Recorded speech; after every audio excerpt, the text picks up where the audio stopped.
Hello guys, my name is Rich Sheedy and welcome to a new video. While Bitcoin was breaking above $31,000, I was working on one huge video for the third day in a row. But something just happened that made me put that work aside and start recording a completely unplanned video without even a prepared script. We know that the largest asset managers in the world have submitted applications to the U.S. Securities and Exchange Commission to launch a spot Bitcoin ETF. Of course, they are in constant contact with Harry Gensler and have already changed their bids more than once at the request of the regulator. And in the last of these changes, the iShares application received a QSIP number, if I'm reading this correctly. What's that number? This is the number that get launched financial mainly stocks on the North American continent. That is, iShares application to launch a spot Bitcoin ETF from iShares has already received a financial digital code. I mean, that's just wow. But it gets even tastier from here. Here's what else caught my eye in the latest iShares amendment. It hides the exact dates for some reason, but it says that in October 2023, it will start what is called seed capital, which is passive financing. What's that? This is a funding round to support product launch and market adoption. In addition to iShares and in a recent amendment, BlackRock's application to launch a spot Bitcoin ETF is written to passively fund this exchange product in October 2023, which is right now. Passive funding for ETFs is where the initial funding is provided typically to banks or broker-dealers, and in our case asset managers BlackRock, iShares, Fidelity and others. This funding is provided for the purchase of multiple creation units, which are called creation units. As a matter of fact, creation units are already an equal-weighted ETF share. In the case of spot Bitcoin ETF, these are physical Bitcoins.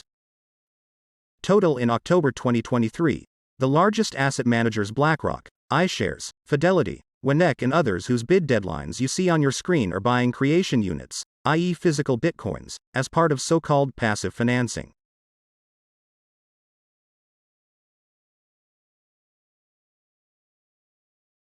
Perhaps that is what is contributing to its rise in recent days. Speaking of which, if you were subscribed to my Telegram newsfeed, you'd see this faster, so subscribe.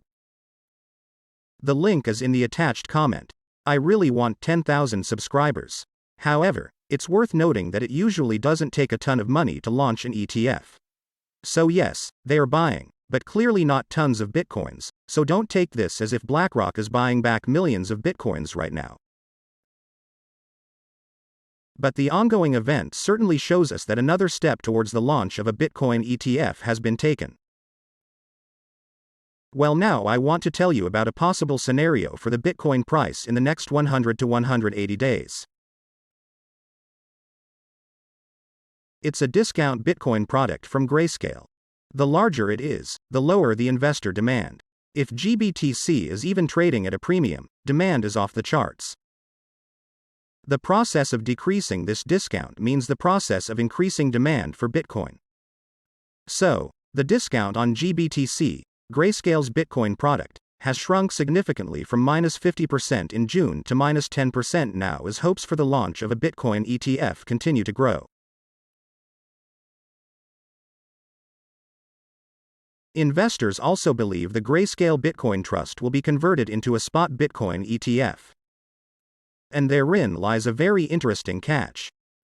After Grayscale won in court against the SEC, effectively authorizing the conversion of the GBTC Bitcoin Trust into a spot Bitcoin ETF, Grayscale investors rushed to buy back GBTC at huge discounts, starting at -50% of the Bitcoin market price.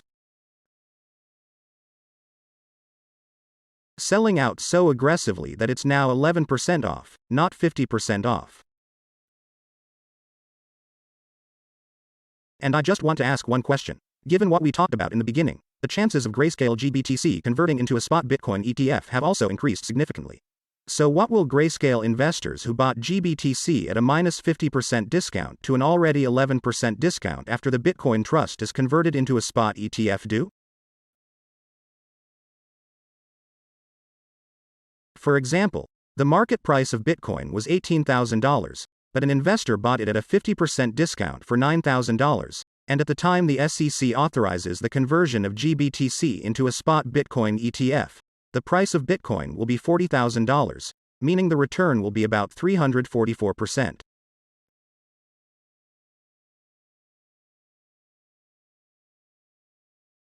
Will this investor lock in his or her profits?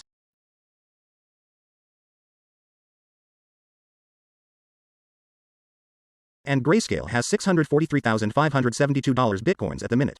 The specter of that very final collapse of the Bitcoin price, before moving on to the real bullrun with reaching a new historic peak.